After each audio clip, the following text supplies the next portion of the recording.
What is going on, Guardians of YouTube? It is Mesa Sean, and we are back at it with some Destiny, or you know what, I should be saying Guten Tag, because this is actually in German. This gameplay comes from my boy, my Serbian friend out of Austria, the Senin Gamer. Please go check him out. Link will be in the description, as well as annotated on your screen. Check him out. He's got a boatload of some beast, excellent, look at him dancing there, beast gameplay, and when Destiny drops, he'll be posting more videos and streaming. So this is an interview that I will link in the description with Eric Osborne, known as Erk McGurk, from his Twitter handle, where he discusses Destiny relating to esports, MLG, competitive, yada yada. Actually, thank you Kristen Vice Charles on the Destiny Facebook PlayStation 4 community. He posted this, and he is an avid competitive and I believe esports fan. I know he and I have debated a little bit on Twitter here and there. So I wanted to get your feedback, guys, and you know, lately, guys, I really appreciate the participation and the recent love I've been getting, because I am not a professional at this YouTube thing, but you guys have been really nice to me in the comment section, and I appreciate that. So one of the things that Eric mentions in this video is when asked about MLG and esports and so forth, he says that it's basically up to esports and those MLG players to take to it, and that if they do take to it, that they want them to take ownership of it and that they will support them. So, I want to share some of my thoughts, but more importantly, get your thoughts. And one of the things in regards to esports, I've obviously never played esports. I mean, I played a little bit of League play in Black Ops 2, but I don't know, didn't really enjoy it. I've just been a die-hard pub player my whole life, okay? And since I am the master of generalizing, I'm going to generalize here, and this is really where I'm looking for your guys', and I'll never say guys's. I never understand when people say that. I'm looking for your guys' input on this as to what you think of it. Now, it's my impression, I'm generalizing here again, is that a lot of times, and I'm relating this to Call of Duty, I feel sometimes that a lot of the decisions that are made that affect the millions of casual players are basically stemmed from what the MLG and esport players want. Now, granted, the MLG and esport players are experts and way better than probably 90% of us casual players, and their input is extremely important into the game.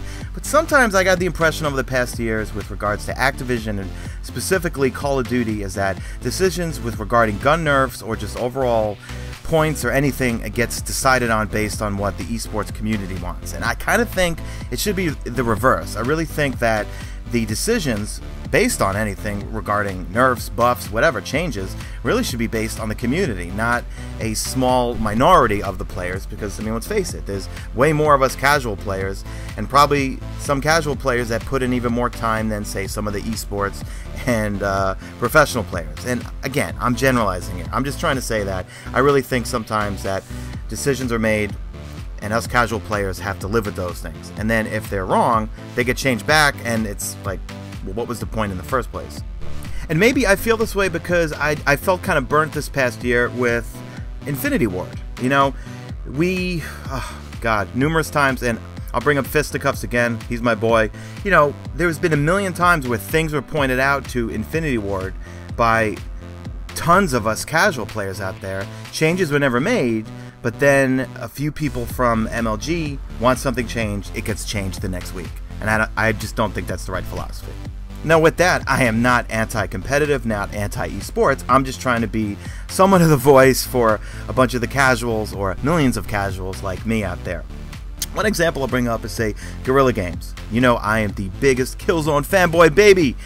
And they listen to us. They even post polls in their forums where we can vote on things to get changed within the game, whether it's nerfs, whether it's buffs, whether it's whatever. Now granted, there is not a formal competitive scene. Well, there's a competitive scene in Killzone Shadowfall, but the official clan system is coming September 1st. It's a few days, guys. But I really like the way Guerrilla Games has always listened to us and has evolved the game around us as players. And that's the vibe I get from Bungie with regards to Destiny and multiplayer. And that really gets me excited. Can I go one video without saying that I'm excited? Whatever, Sean. But I really like the fact with that, just, you know, it's that simple line of saying if the MLG players take to it, then we'll support them. And that's great, because I feel like it's not going to be forced down, you know, anyone's throats, or we won't be forced to go, well, not forced. No one forced anyone to play League play, but you know what I'm talking about, guys. I just feel like with Ghosts and with Black Ops 2, it felt like everything revolved around competitive. And there goes my little beep in the background.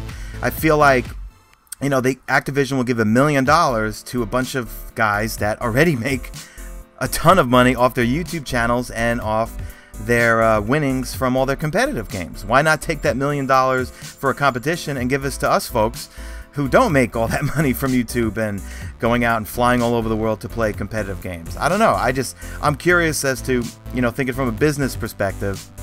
As I said in my last video, I did 12, well, I still do, 12 to 15 years of medical device sales, and I would feel, in my opinion, I would think that catering to where your fan base is that moves units, purchases DLC, and takes most of the money out of their pockets to give to you as a company, I would cater to them and not, say, a small section of thought leaders. That's another buzzword we used to use in the medical device community.